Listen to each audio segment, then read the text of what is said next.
Silithathelele ithuba sinibingelele zonke indawo la sifinyela khona emakhaya. Namhlanje ke sisakaza bukhoma sila kwaNongoma namaphethelo kwagqikazi. Ikolishi ke lengqongqoshe kwakuyikolishi elikhulu kakhulu. Wawuthi noma usuyile university obaba wakho noma umkhulu wakho akutshethi funda phela uqede bese uzobuya uzoqedela ukufunda kagqikazi. Ngoba kwakuyilona college elalilikhulu kakhulu elakhiqiza othisha abaningi la esifundazeni. Ngibingeleleke zonke indawo la sifina khona emsakazo ehlukahlukene ke idumela kunamaster lochane kamnami uNtokozo kwamaphisi igama lohlelo KZNHealthChatDotGov.za.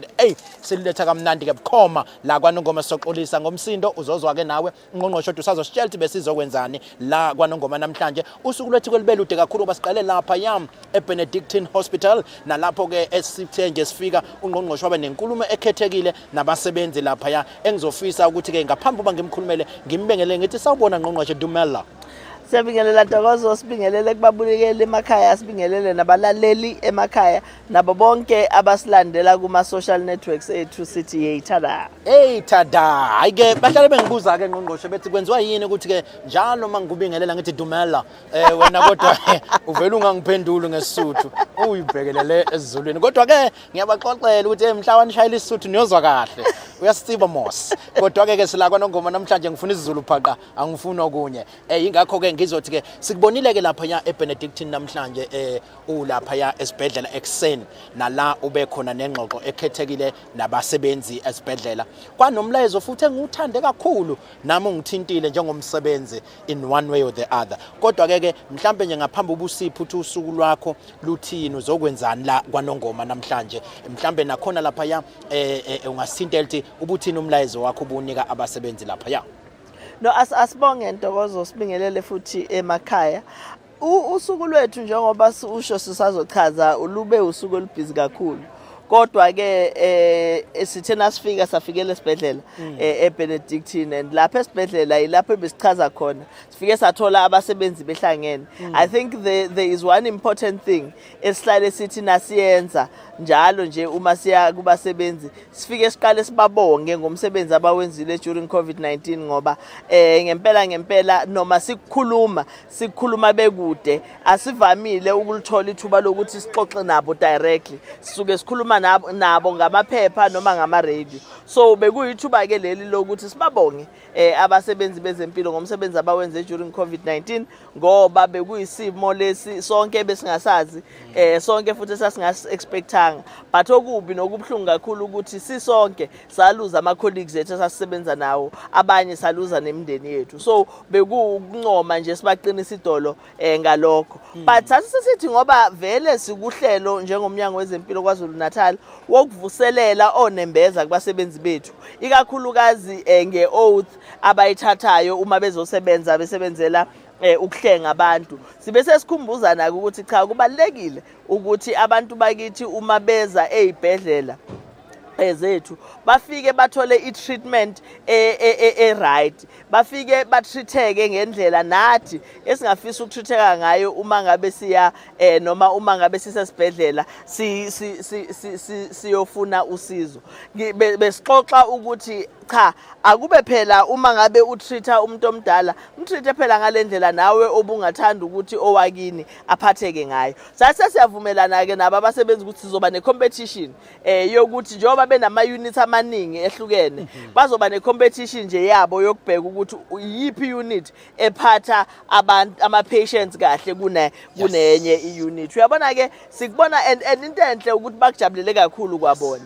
siyafisa ukuthi lento yebathupili ngoba that's what it is ukuphatha abantu it's about ibathupili principle kibe ibona as abasebenzi abayichampion and uma ngabe siqala sisebenza ngalendlela siyacabanga ukuthi ngempela izoba infused isebenzeke ngaphakathi but into esizama ukuyiaddressa la kulolu daba ukuthi abantu bakithi abangaqhubeki baphathwe kabi sihlale sithola ama complaints ukuthi bayadelelwa bayahlukunyezwa noma benziwani sivuma kodwa futhi ukuthi akuwona bonke abasebenzi bezempilo ababaphatha kabi ama patients ethu yilawo mazambane nje ayifew abolile akwenzayo lokho kodwa bese siyavumelana ukuthi cha sivumelene nemanagement ukuthi lapha sithola khona umuntu ophatha kabi abanye siya acta uyabona nje enanda CAT 3 days ago Ntokozo ngithole imessage eqhamuka kudade wethu engingazi naye ukuthi uyithathe phi number yami angisabuzi ngoba ngiyazi vele ukuthi number yami ikhona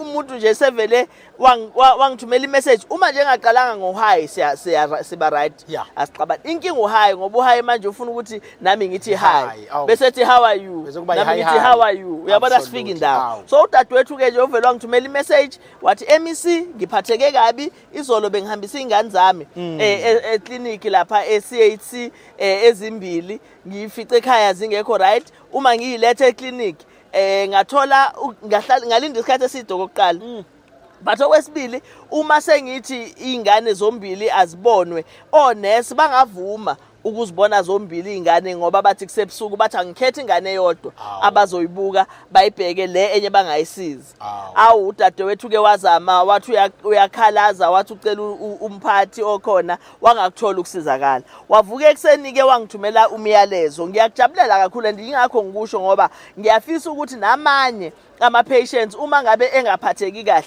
abasheshe bacomplaine ngoba kulula ukuthi sikwazi ukuthi silulandelele udaba lwakhona uthe nje angacomplaina ngoba bekusekuseni ngabuza ukuthi bekhona bani ubabonile yini ama-name tags abanye akababonanga it was easy ngoba it was the previous night sabathola abantu akade bekhona and we've acted so uyabona-ke ukuthi uma ngabe abantu bakithi bengaphatheki kahle thina we will be forced ukuthi kube khona i-consequence management esiyenzayo ngoba phela awukwazi ukujikisa iy'ngane zigula firstly awukwazi ukuthi umzali akakhethe ingane eyodwa zibe zigula zombili okusho ukuthi lo mzali uthanda yiphi ingane kuneyo and yet zombili ziyagula ipolicy yoMnyango wezeMpilo ethi uma ngabe ufika ebusuku ulethe ingane uma ngabe ufika ebusuku ulethe more than one patient sibone yodwa enya siyiboni so it was really out of order and extremely illegal lento eyenziwe lapha kodwa ke uhlelo lwakhona luya implementwa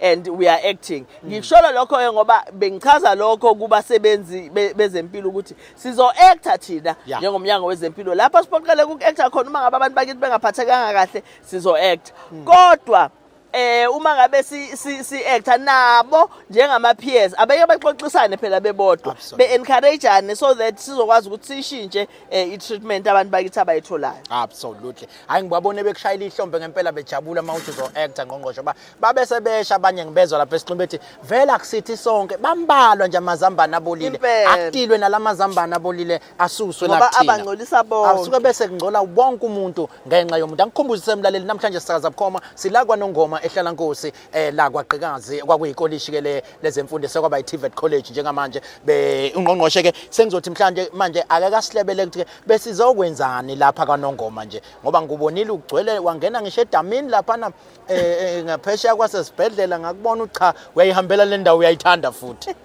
no namhlanje Ntokozo lapha besikhona siqale ngokuthi sibe nohlelo olungena emzini olukuvaccinate kodwa phela sinayo ihlelo lethu uDkt esilibiza ngokuthi uqoqoqo sikhulekile ekhaya sihambe singena ke kuya ngokuthi ngalolo suku sikhuluma ngani uqoqoqo wethu ke uyayikhulume ngeindaba ezihlukene kudepend ukuthi ngaleyo nyanga yini kodwa kwamanje sisakhuluma ngodaba lokuthi abantu abagome so besihamba ke singenela abantu emakhaya sibanxenxa sicheck ukuthi abagomile sicheck ukuthi baboostile yini babooster sisho nje ukuthi samukeleke kahle kakhulu emzini esingene kuyona majority yaba abantu bebegomile but bakhona abangagomanga and sathola ithuba lokuthi sibagome as well so besi happy kakhulu ke then sithena sisuka kuqoqoqo sasesizalana ke kaGqikazi la bekuyi engagement njoba kuyi youth month sineyinhlelo esinazo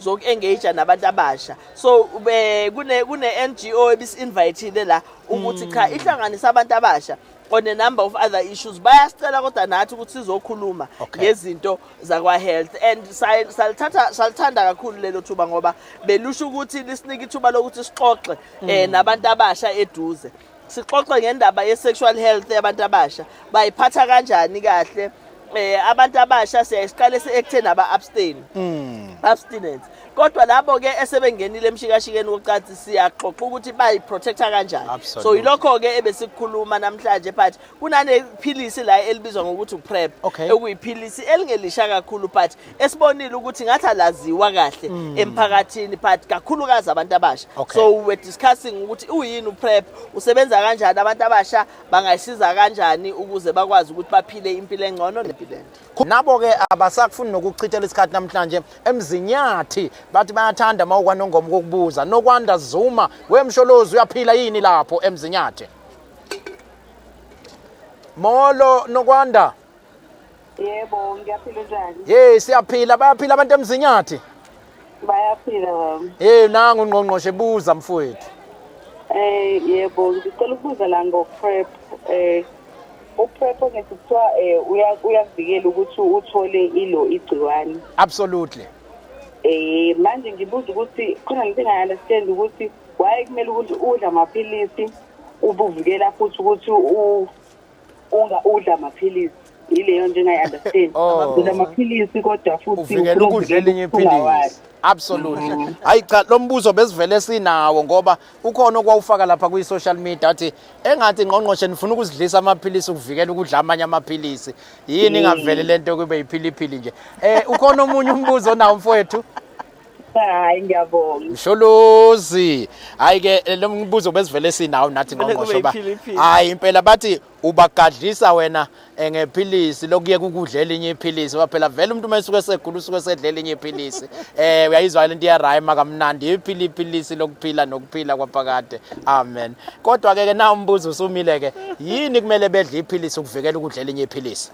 Alright, no asibonge kunokwanda. Ngicabanga ukuthi kufuna siqale ekutheni yini esikhisiphi lesifo esikhuluma ngaso. Absolutely. Sikhuluma ngesifo esiyingculaza HIV ne-AIDS. Yes. Now lesifo esikhuluma ngaso siyelapheka yini? Absolutely. Impendulo cha.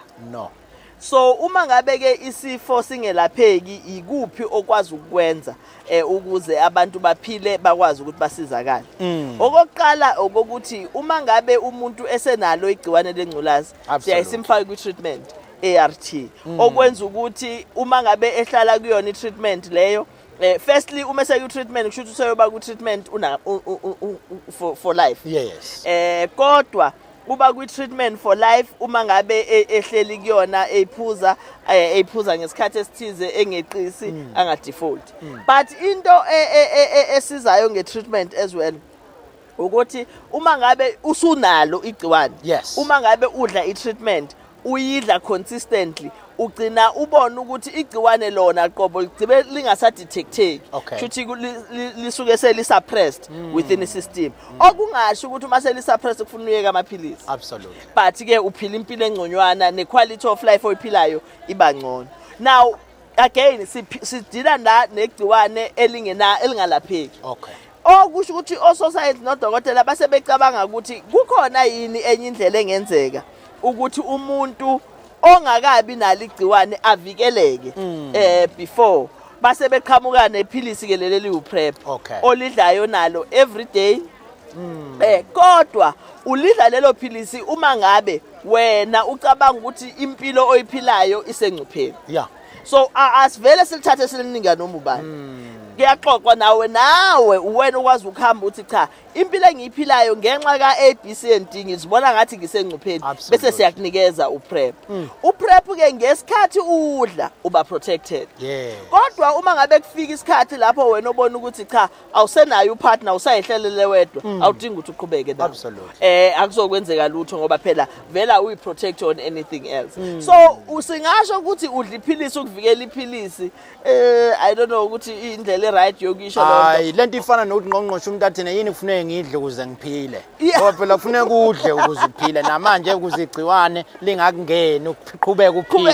Shalo liphilisi. Ngoba phela ukube besinayo iCure besikwazi ukuthi uma wadla lephilisi awusawadinga manje ngabe siyakuthola lokho. Kodwa kwamanje sisavikela ukuthi ke laba abangakabi nalo igciwane abangalitholi. Ikakhulukazi uma ngabe be-exposed. Hayi ke injalo nje Ngqongqoshe wayichaza kahle. Cha bekumbuzo vele ke leyo besikade sinawo uNgqongqoshe ebesikade vele uzowuthola ngoba bayasibuza lapha lapha kuyi-social media kuyi-Facebook page yomnyango ethi KwaZulu-Natal Uziphilise Department uvikele of impilo. Health bathi why nifuna ngempela ukudlala ngathi nathi asivikele okunye ngokunye ngoba ngabe kodwa-ke mina ngiyayizwa uma usuyichaze kahle ngqongqoshe lapha yam ophalule nange ngena futhi uxolane Ngcobo we baba uNgcobo uyaphila Ngiyaphila kanjani? siyaphila ukuphi neSouth Africa Ngisemlazi.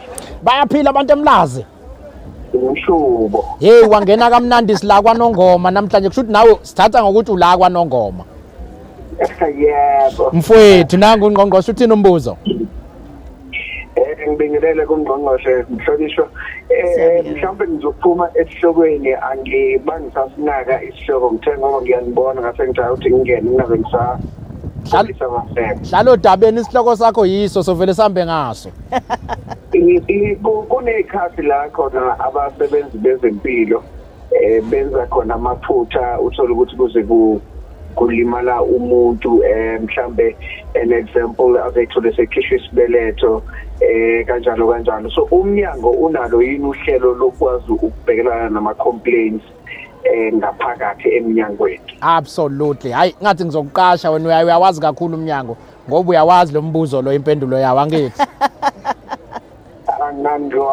ngoba omkhulu hawu siyabonga emlazi Ngqongqoshe complaints management unalo uhlelo lokulekelela lapha no asibonga kakhulu kumapholobo yes uma ngabe inkinga asiqala ngokuthi uma kwenzeka amaphutha njalo i-facility ne-facility whether sikhuluma ngeclinic isibhedlela nani kuyaye kufuneke immediately kube nomhlangano ozoba i-redress kind of a meeting lapho bona njengama-clinicians abazohlala baxoxe ukuthi kwenzekeni yini elidele ukuthi kuze kufike lapho ebese-ke bayayibona isolution ukuthi kungenzekani uma kukhona umuntu obe-guilty ngempela ngaleso simo incident leyo kuba khona i-process ye-discipline ebakhona within i-department after that-ke after that bese kuhlangana nomndeni kube ne-meeting ebizwa ngokuthi i-redress meeting kodwa siyaye sithi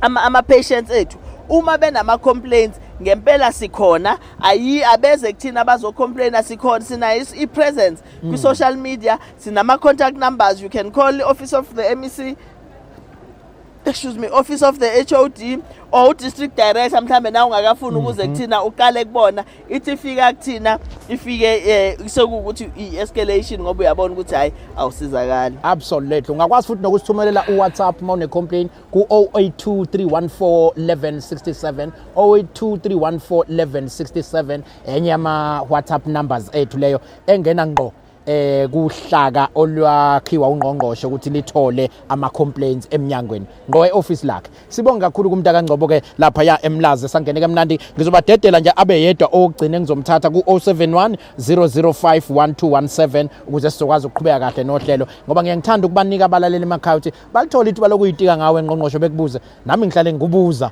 ngiyibuzela nje kodwa bona balitholi kakhulu ithuba mawusekhaya ke ufisa ukubuza noma ngabe yini ku 071 005 1217 uNgqongqoshe ngembekile la istikini namhlanje ukuthi nawe ukwazi ukuthi ke uyibekele ofuna ukuxoxa naye hayi kuyibika hayi sengiyayiketshisa uyibekele osukufisa ukubeka ngaleso sikhathi njengamanje ke Ngqongqoshe kunendawo lapha nekuthiwa ophalule lekade ukhuluma ngathi ubungene kuyona i-reception ibe njani kubantu abantu bagomile noma mhlawumbe into yokugoma le bayithatha kanjani abantu manilalele on the ground?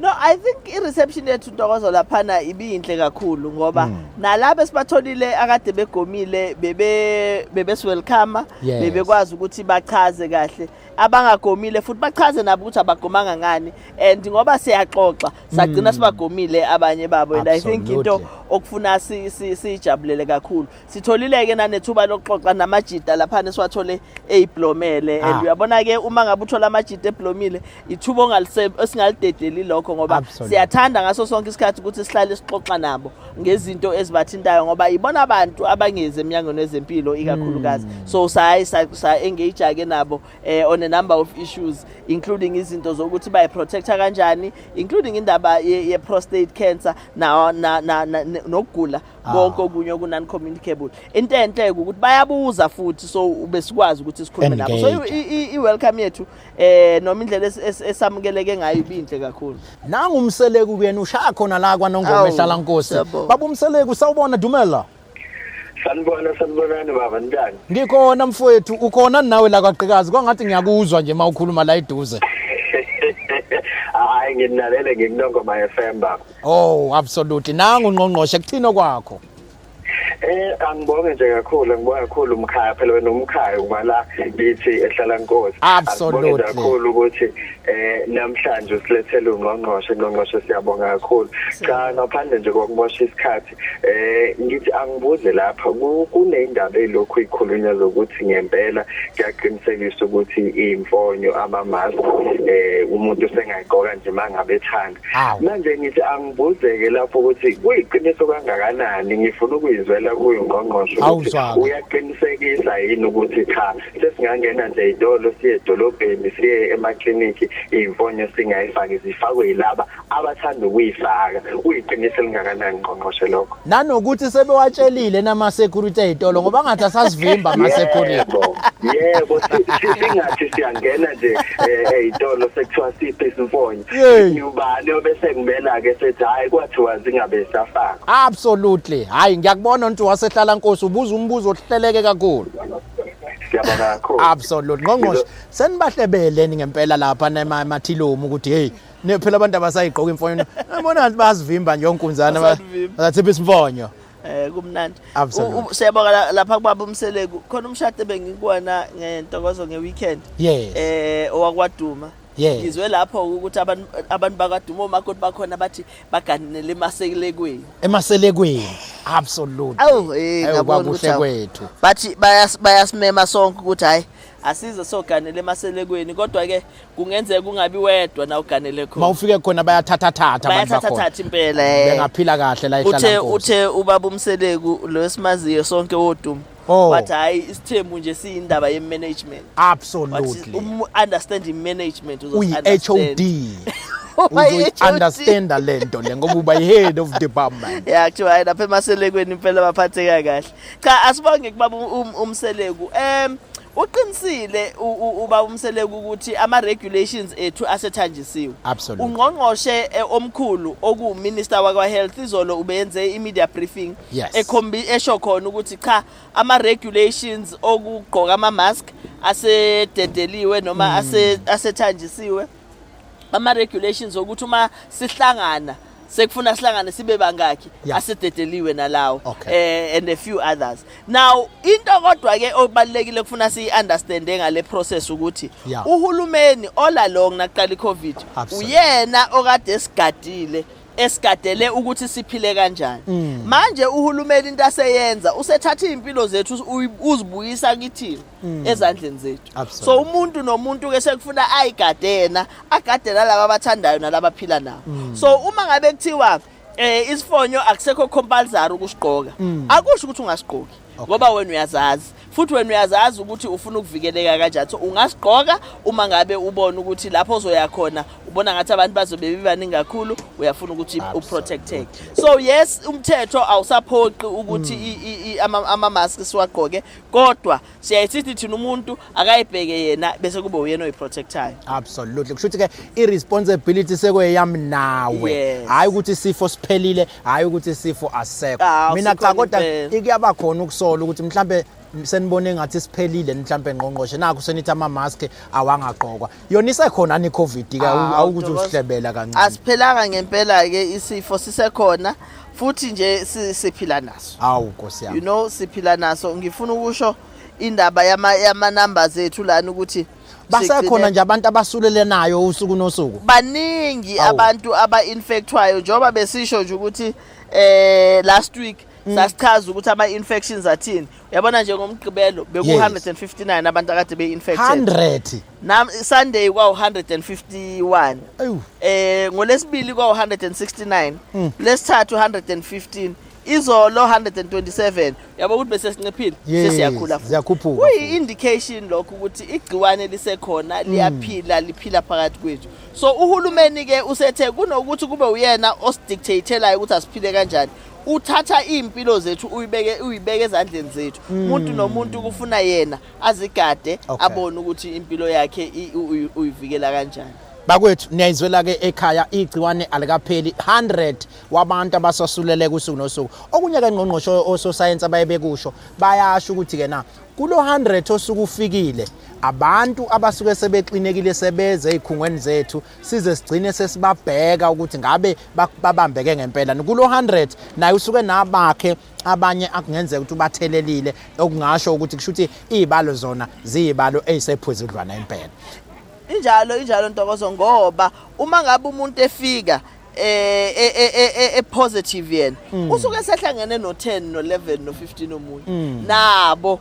bahambe bayohlangana nabanye so kuyenzeka nje ukuthi ngempela izibalo ziyoloku ziqhubeka zimi ngalendlela ezimi ngayo ngoba uma ngabe singagadi sizogcina sinayo inkinga lokhu nimemezelile ke kodwa kathi ke ngathi ukugoma ikona okusalekelela mawukuthi ke umuntu uyaxineka alikabikho ikhambi kodwa ukugoma kuseyikona okulekelelayo kuhamba kanjani ukugoma esifundazeni ngabe bayagoma abantu bakwaZulu-Natal abantu bakwaZulu-Natal bakuye ukugoma ngonyaka odlule awu kodwa Nkosi yami ngalezo ipelu kodwa bayagoma kancane uyabona nje namhlanje njengoba besithi besiyogoma uma sifika kubona safike sabachazela bayagoma ngoba into esiyitholayo ukuthi banale worry eyayibawarishe ye-information abayitholayo engelona iqiniso so kodwa uma sikhuluma nabo ke siyinika isikhathi bayagoma but begoma benjalo asikadluli ukuthi 2.8 million siloku simi lapho nje ukusho ukuthi bagoma kancane siyacela abantu bakithi ukuthi abahambe bayogoma so that noma ngabe igciwane ligcina lifika ngelinye ilanga eli strong but libathole bona be protected cha ngqongqoshe siyabonga ukuthi usibeke esithombeni ngempela ngeke ka covid okusho ukuthi ke abantu emakhaya abakhumbula ukuthi covid sekhona ngikhumbisa umlaleli ekhaya igama lohlelo KZNHealthChatDotGov.za sisakaza bukhoma namhlanje sikwaNongoma yabona lokhu ngisho njalo Nongoma ngoba ingasekhaya kwaNongoma manje ngiyathanda lokhu ngeushilo nje sisakaza bukhoma sikaNongoma kwaGqikazi sihamba noNgqongqoshe simlethela uzokhuluma nabantu khona la kwaGqikazi ngqongqoshe sithe sithi hey siyajabula ukuthi senikhiphe ama mask sisathi siyagroova siyajabula qiqi hawu nakho sekuthiwa sekukhona okunye manje monkeypox manje ke yini le monkeypox ivela ngaphi abanye bayabhala la inkundleni zokuxhumana bathi hayi engathi sendido lokhu njalo edokusha izikhona lezifo noma kuyayidlalelwa nje imibuzo ke elapha yakwi social media yini lo monkeypox manje akudlalwa Ntokozo isifo nje lesi esikhona isifo kade sabakhona kodwa besiba khona kuma countries athize eAfrica ikakhulukazi besiba khona kuma countries Central Africa na kuma countries East and West thina South Africa asikazi sibe naso but eEurope nakhona besiba khona nasike saba khona futhi nase US so we are told ukuthi isifo from time to time esiba khona sithole kulokhu ke ukuthi in the past 6 months kuvele kwaqhamuka into yokuthi cha kukhona abantu abathintwe ilesifo kodwa futhi labantu base Europe kakhulukazi ngaleso sikhathi bebese Europe nangabe qala kubonakala ukuthi inamba zakhona ziyakhula into engcono ngalesi sifo is that indlela yokuthelelana yona ayifani neyo COVID-19 ehamba ngomoya noma ethina na uthimula nithintane bese yahamba idinga le ukuthi kube ne contact ngempela yemzimba sithintane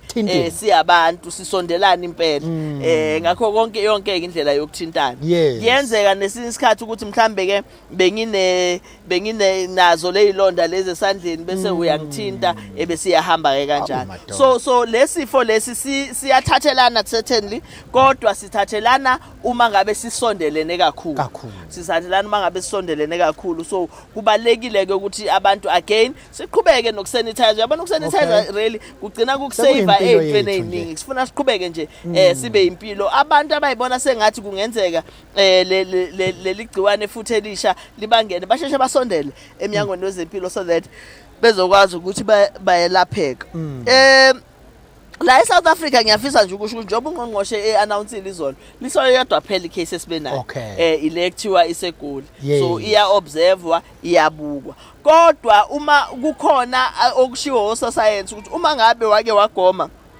ugomela smallpox kungenzeka ukuthi noma ikuphatha leli gciwane lingakuphathi kakhulu noma lingakulimazi kakhulu njengezinye njengabanye abantu abangakaze bagoma. Kodwa mhlambe ke Ngqongqoshe manibuka nokwenzeka kwamanye amazwe kumele nisithuke thina manje zingaki mhlambe izibalo manje ngahlawumbisela nje kwamanye amazwe njengamanje kukhona kumele sithuke ngakho. Well sicabanga ukuthi okwamanje mhlambe asingathuki kakhulu ngoba in 6 months sekube nabantu aba-infected at least about 3,000 and uma ngabe sibala umhlaba wonke by the way about 3,000 umhlaba wonke and umulalela ababaningi awamaningi ama-fatalities okusho ukuthi ababaningi kakhulu abantu abadlule emhlabeni ngenxa yayo so akufanele sixhamazele ngoba ezinye izinto sizogcina siyicreatela ama-problems thina kanti inkinga ayikabi khona so okwamanje inkinga ayikabi khona uma sekubonakala ukuthi inkinga izoba khona sizayi-addressa leyo ndawo. Sona ngisibonile ke mabeveza izithombe siyathusa ngoba kuba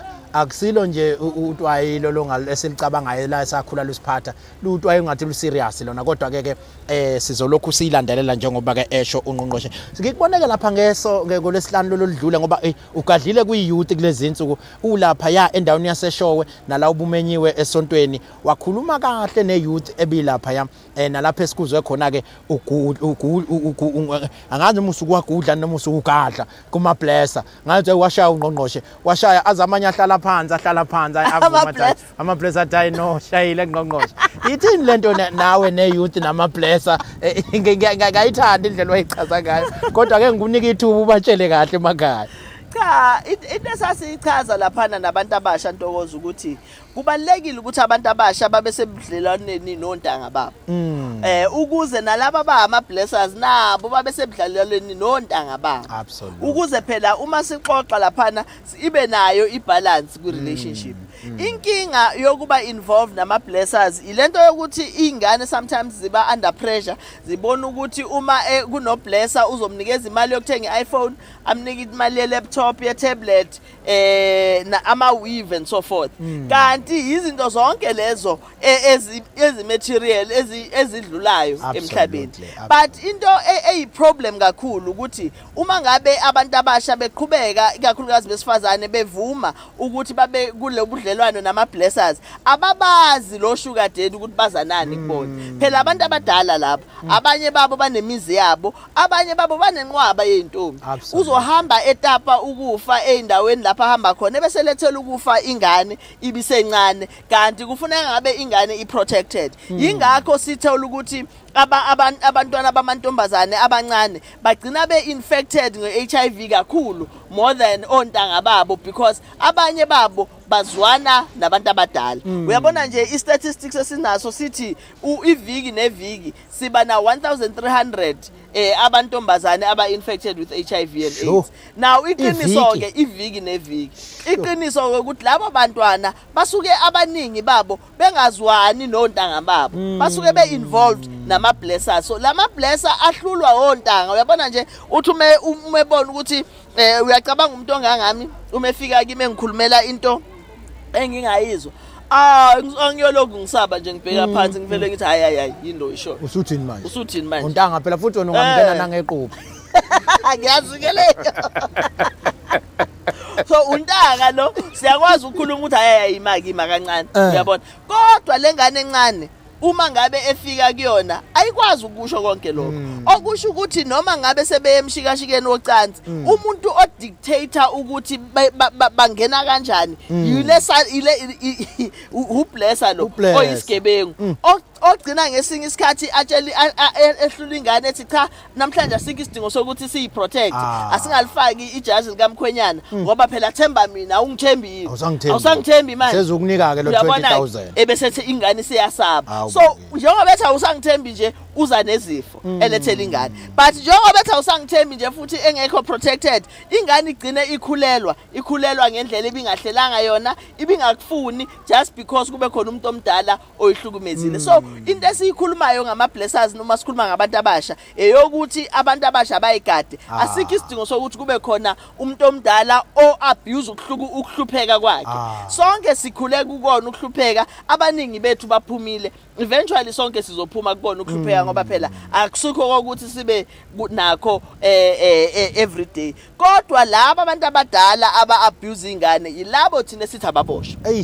Ngoba uma ngabe uzo abuse ukuhlupheka kwengane ngoba uthi wazi wena ukuthi unemali, kusho ukuthi wena obulala isizwe, wena akufuna sidile nawo. Sishilo ke kodwa futhi ukuthi siyazi ukuthi ama blessers akusebantu besilisa kuphela. Bakhona no sugar mami. Awu kodwa Nkosi. Bakhona no sugar mami. Batholakala phi? Uyamfuna nawe.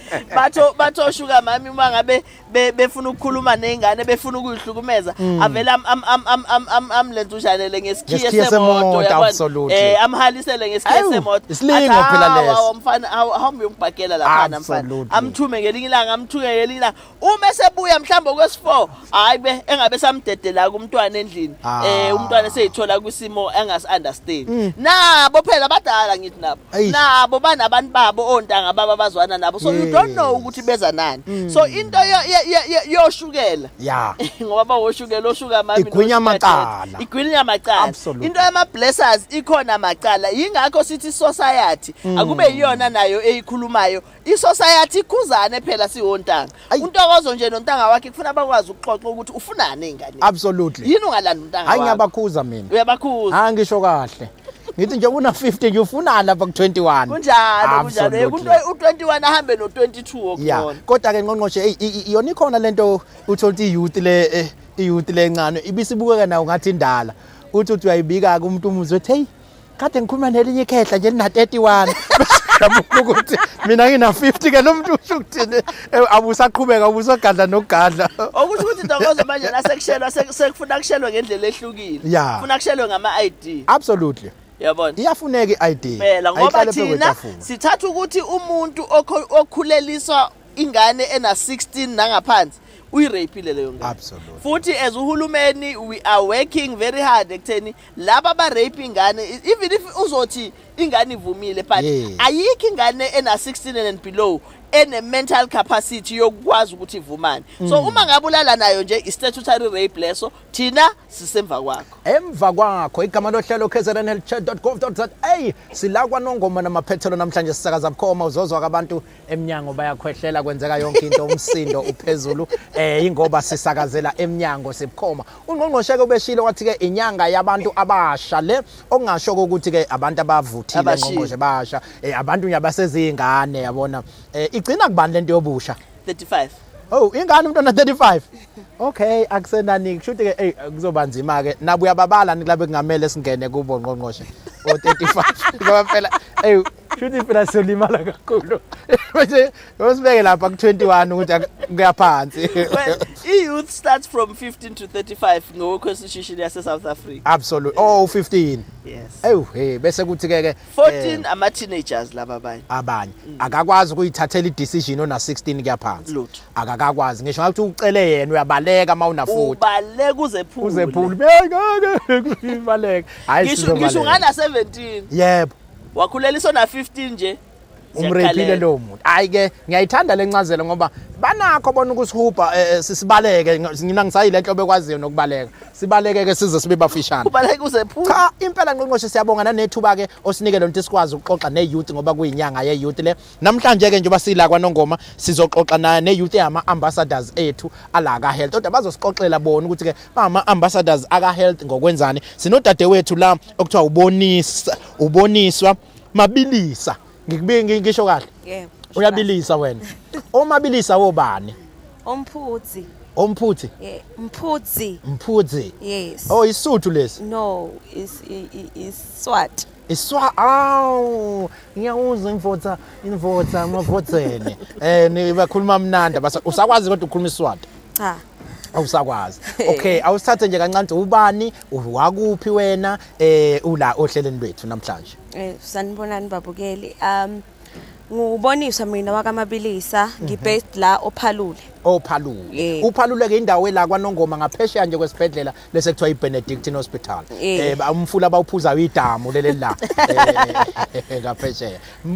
La emnyangweni ke nenzani kahle kahle siyazi ni youth active ni youth enento eziningi enizenza ngokubambisana nomnyango ne youth line khona. Awusithathe nje usibeke esithombeni. Singama ambassadors afundisa ngo prep. Wow. Sifundisa intsha ngo prep because sikholela ukuthi intsha iyakhona ukulalela omunye umuntu omusha. Wow. So kahle nje sifundisa ngo prep nokuthi uyivikela ukuthi uzothola iHIV. Uyivikela kanjani ukuze ngokuunderstanda kweni manixoxa ne youth nithi yini uprep? Uprep iphilisi elivikela ukuthi uthole iHIV. Okay. Liba active emzimbeni wakho from 3 to 7 days. Okay. Mele ulithathe every day uyibekele isikhathi ukuthi mhlawumbe mina njengoboniswa ngizolithatha njalo ngo6. Okay. For 24 hours lo munye 24 hours masusupheli mele uthathe futhi ngalo munye u6 ngoba lizobe seliphelile futhi uyijwayeze futhi ukuthi lokho ulithatha njalo ngo6 ukuze ukwazi ukuyivikela ukuthi noma ngilala nomuntu HIV positive mina ngeke ngikwazi ukuthi ngiyithole igciwane. Mani baqhuquzela abantu abasha laba nithi umuntu onjani nimgqugquzela ukuthi asebenzise uprep? Kahle umuntu esimgqugquzelayo umuntu ofunayo kumsebenzisa uprep because angeke sikwazi ukuthi siphoqe intsha because iyasaba lo mbuzo oqeda kubuza unokwanda bahlezi besibuza wona ukuthi uvikela kanjani iphilisi uphuza iphilisi.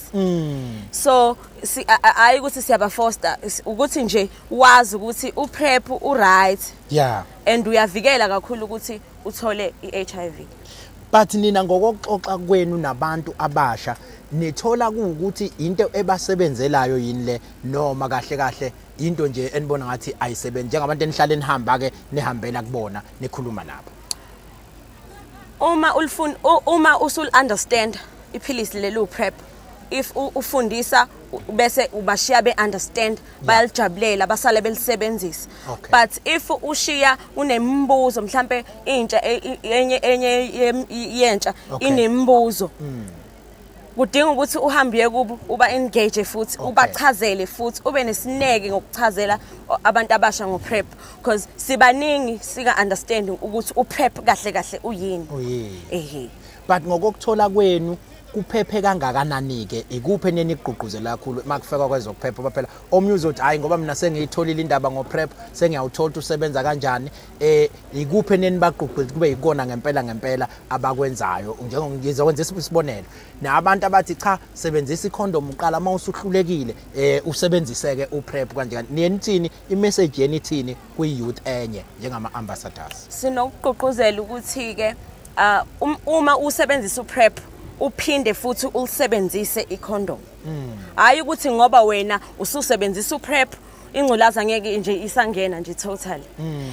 Umele usebenzise uprep uphinde usebenzise ikhondom. That's ilapho uzovikeleka khona completely. Yeah. No izwakala ngathi indaba enhle kakhulu le ngqongqoshe ukuthi ke abantu abasha kuba phela thina sibadala ngithi uyabona ne language esekhulumayo ivela iqine ilanguage uthola thina sisakhuluma amanye amagama angasasebenzi manje nina nje intsha yamanje uthothi sekune language ethile mabekhuluma ngalezi zinto thina sasingayisebenzisi kodwa ke ma ukuthi niyalandelela ke ake ngithathe nje isigceme lesiwena osebenzela kusona ophalule sewuphalule umphakathi noma iyouth ikreceive kanjani ke mawusuku uzokhuluma nayo ngalolu daba? Iyouth inkinga yeyouth kakhulukazi ukuthi isuke ithanda ukuthi usebenzise amagama lawa angempela lawa aqinile la esingakwazi ukwasebenzisa radio lawa afisekayo lawa beswasebenzisa lapho ngaleso sikhathi ke lapho sukubakhulula khona ukuthi okay omunye nomunye akakhulume nje akhululeke ebese masise kuqala kanjalo bese uyaqala uintroduce uPep introduce uPep bese bayabona ukuthi okay usebe uunderstanda ngalendlela le wena okhulume ngayo. Shuthi kahle ithinto Ngqongqoshe i-youth iyayidinga igceme zawo zokuxoxa la iyodwa izoxoxa ikhululeke kodwa kube khona abagadla ngeinformation ukunderstanda ukuthi yini le abayikhulumisa. So indawo ke nihlanganele ukuze kuba yindawo kanjani laphana nje ophalule niba kuphi nendawo la nihlanganela khona. Sinokuhlanganela eMthashana. Siyahlangana eMthashana mangabe usisemthashana siyakwazi ukuthi isihlangane ne-youth eMthashana sikhulume nayo.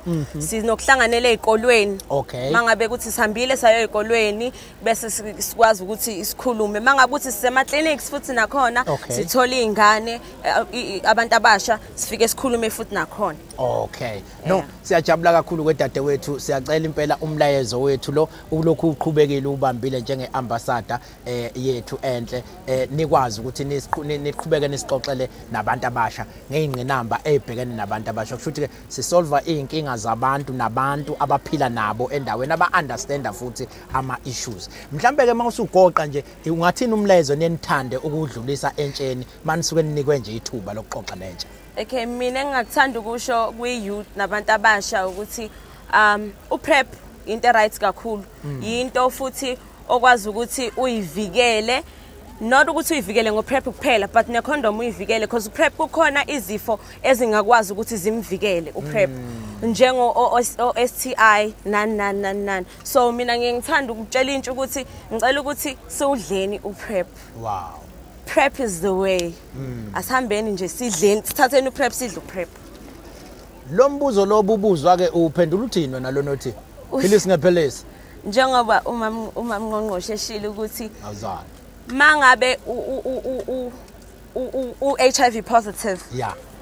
Uviral load wakho, uVL wakho mangabe undetected. Angisazi ukuthi no. Awupaket. Mangabe udla iphilisi leli le-HIV uviral load wakho undetected. Angithi uyaqhubeka ulokudla iphilisi ukuthi ulokuqhubeka i-HIV yakhe ishona phansi. Na kanjalo no PrEP mangabe udla uPrEP ulokuqhubeka ukudla njalo then. Uzoba uDokotela. No siyabonga kakhulu sithathele ithuba ke sidlulele komunye futhi odadewethu esizoxoxa naye. Ngqongqoshe ngiyayithanda leyo ukuthi i-youth ikwazi ukuthi ngempela ibe yiyona eyikhulumelayo bebodwa nama-youth. Ngiyazi ukuthi njengoba kuyinyanga ye-youth ilona vangeli olokhu njalo mawuthola ithuba olokhu lishumayela njalo ukuthi ke abantu abasha abalisebenzise ithuba lokubuza labasuke bengazi khona belisebenzise futhi nethuba lokuthi bexoxe bebodwa labasuke behlanganele khona. Njengamanje sizoxoxa noSiphesihle Khumalo Mtungwa. Uyaphila Mtungwa? Ngiyafika njani? Ngiyakhona. Yazi unobuso be-TV kufuneka uyodlala lapho kwi-generation. Yini generation? Uyodlala lapha yena ku-TV. Cha ngempela Ngqongqoshe kodwa uyambona unobuso be-TV mntwana. Impela kufuneka ahamba ayodlala lapha ku-TV. We Mtungwa usuka kuphi ke noNongoma wena? Mina ngisuka eMashini. Kwamkelija. Yebo. Absolutely yabona ngiyazazi indawo Ngqongqoshe. Simashini. Indawo ke la kaNongoma Ngqongqoshe zethiwa ngezilwane. Makuthiwa isemashini, isenyokeni, ikombuzi, kuba isilwane nje asinazo ezinye izinto. Ngezwe ngapha ke ngakini Ngqongqoshe kwethiwa ngobhatata nodumbe. Into enhle. Awusixoxele wena ukuthi ubani usuka kuphi? Igama lami nguSiphesihle Khumalo ngisuka eMashini. Yes. Wenzani wena lapha ya emphakathini? Mina I'm a youth ambassador. I-role yami as a youth ambassador ukuthi ngikhulume nentsha mayelana nezimo ababhekana nazo, mayelana nokuthi bengaphila kanjani impilo healthy. Wow. Yeah, ukuthi bengayivikela kanjani ezifeni, bengayivikela kanjani ukuthi bengangeni kuma drugs, bengayivikela kanjani ukuthi bengatholi izifo ezifana no HIV ama STIs. Zonke lezo zifo lezo. Manilalele lapha nixoxa nabo yini le yenza ukuthi abantu abasha sekukhulunywe kangaka nanikhona nimemeza beqhubeke kodwa belokhu bethola lama STIs? Ngicabanga ukuthi abantu abasha bathanda izinto like abalaleli ngendlela right noma abanye abanalo ulwazi all enough ukuthi bengayivikela kanjani. Abanye noma benalo ngokuthi ngoba sabantu abasha nje asigcina singalalelanga abantu abadala mabekhuluma. Ngicabanga ukuthi uhulumeni kungafanele ayenze ukuze agcine efikile ebantwini abasha nge-information correct?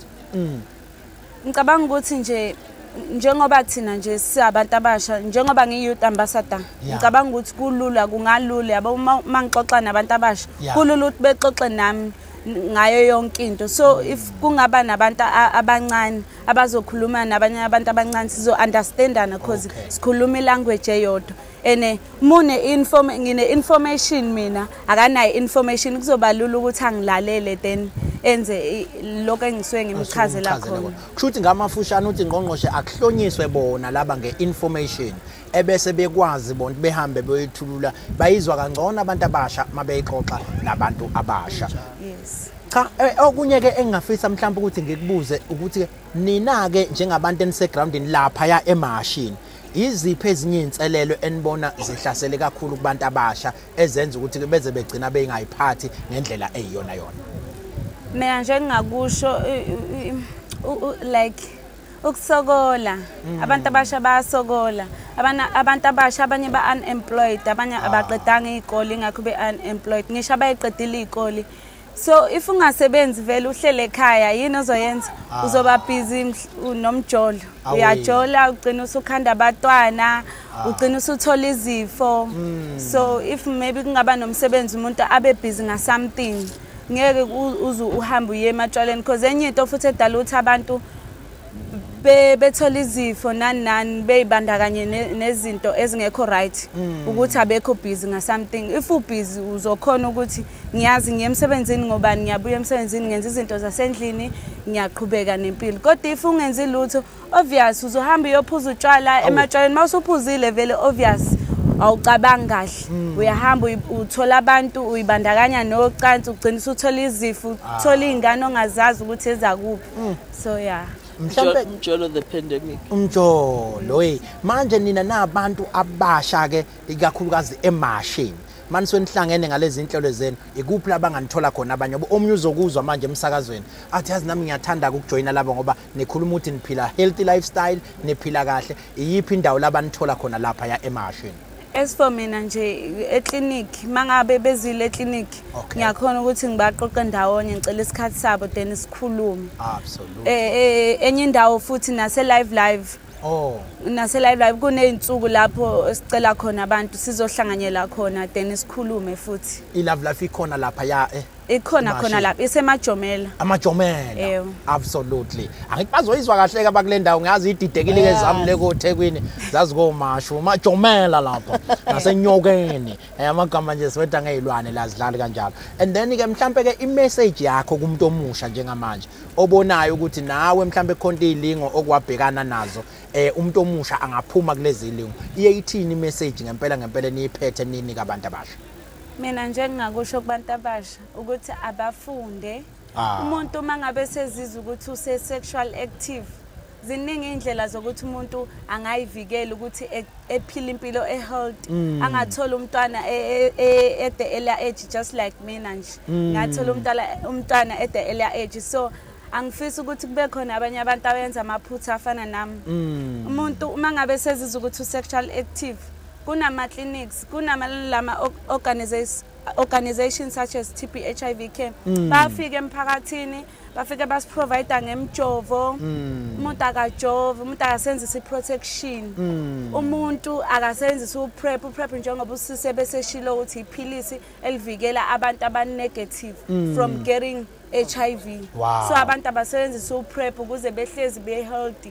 Awanje uma healthy uzophila impilo ende futhi nje uzoba successful empilweni beqinise nasesikoleni befunde bayithi abantu. Yazi yamnandi message Ngqongqoshe cha ngiyakubona nawe Ngqongqoshe impela lo mlayezo uthande kakhulu lokhu ujabulele kakhulu. Ngiyafisa ukuthi mhlambe kube nomlayezo nawo oshoyo Ngqongqoshe sesizobakhulula abantwana kukade sibungaza usuku lwabo olukhulu la kwaGqikazi namhlanje. You know, into ntokozo engithandayo kakhulu is that you have young people bekhuluma nabantu abasha ngeinformation edingwa abantu abasha. Absolutely. Uma sithi ke nothing for us without us suke sisho into efana nalena, and into engiyithandayo ukuthi ba abantu abasho babonayo ukuthi ba committed and baya understand ngempela into abayisho. So we need to replicate leyo program leyo in all the areas ngoba kuyiqiniso ukuthi ukuzuthola abantu abasha ukwazi ukuthi bakulalela udinga bona abantu abasha bakwazi ukuthi bazoyikhuluma. So I'm very happy nje yabona information esiyitholayo,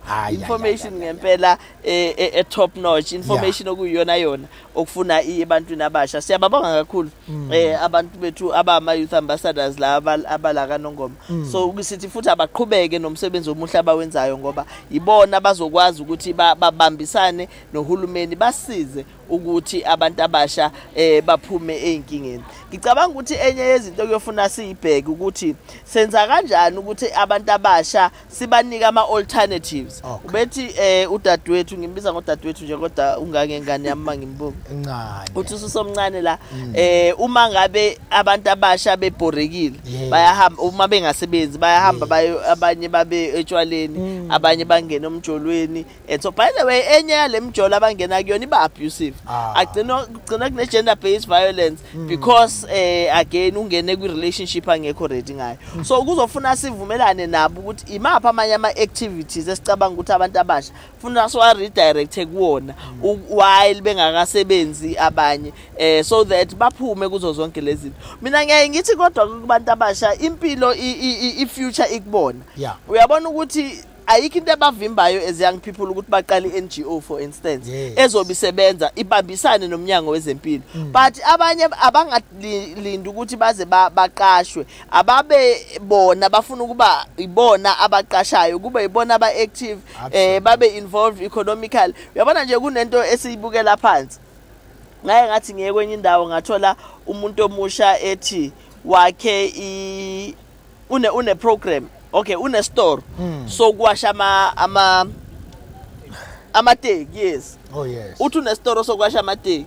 Ngithi mina une store kanjani? Akanasi store. Into ayenzile nje wavele wabhala lapha egate nesangweni kubo wathi umuntu ofuna ukwashela amateki akawalethe la mina. Hayi, yaqhubeka.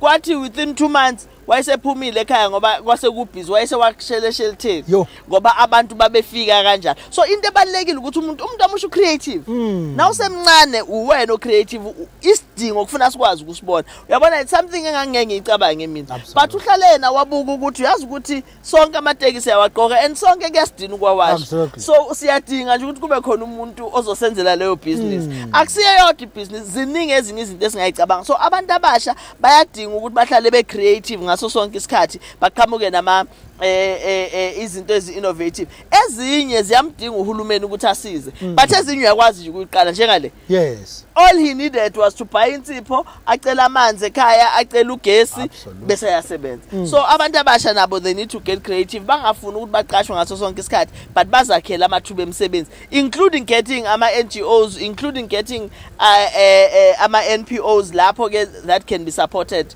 by uhulumeni moving forward. Thatha lethuba Ngqongqoshe sithi cha usungasigoqela uhlelo ethi isikhathi vele sesiphelile. Asibonge kakhulu Ntokozo, sibonge kubo bonke abasilalelayo emakhaya, ibona abas-encourageayo ukuthi sikwazi ukuthi siqhubeke nalolu hlelo lwethu nalabo abaloku bengena befona bebuza imibuzo.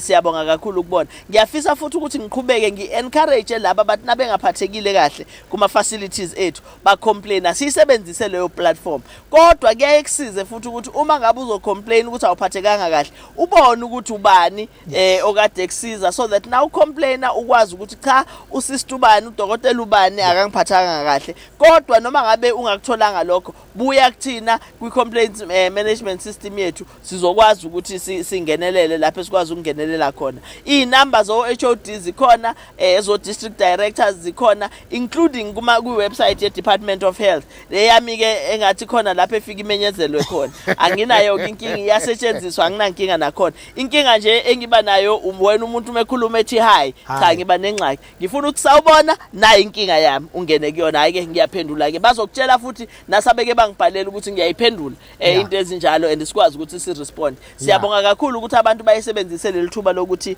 bawa raise ama concerns abanawo noMnyango wezeMpilo siyakujabulela thina ngoba kusinikeza ithuba lokuthi sikwazi ukulungisa lapha ekufanele silungise khona hayi nizweleke emakhaya bakwethu le ndaba ka high sweet pie hayi ayicime lapha yana ingeniswa lapha hlala phe kodaba nginenkinga endaweni ethile wayishilo kuNgqongqoshe kuzo zonke izibhedlela noma ikhongo zethu la ungena khona kuba nezinombolo ozokwazi ukuthi uthola inombolo ka district director inombolo ka PRO inombolo ka CEO waleso sibhedlela ziba nje sendaweni esobala zibekwe obala ukuze ukwazi ukuxhumana naleso sibhedlela noma ke ukwazi ukucomplaina kuyinombolo zethu lezi sibeke zikhona kwi Facebook page yethu ethi KwaZulu-Natal Department of Health zikhona na kwi website yethu kulolu hlelo kwaba kwethu asivalelisi sithi nje kulungile ke bha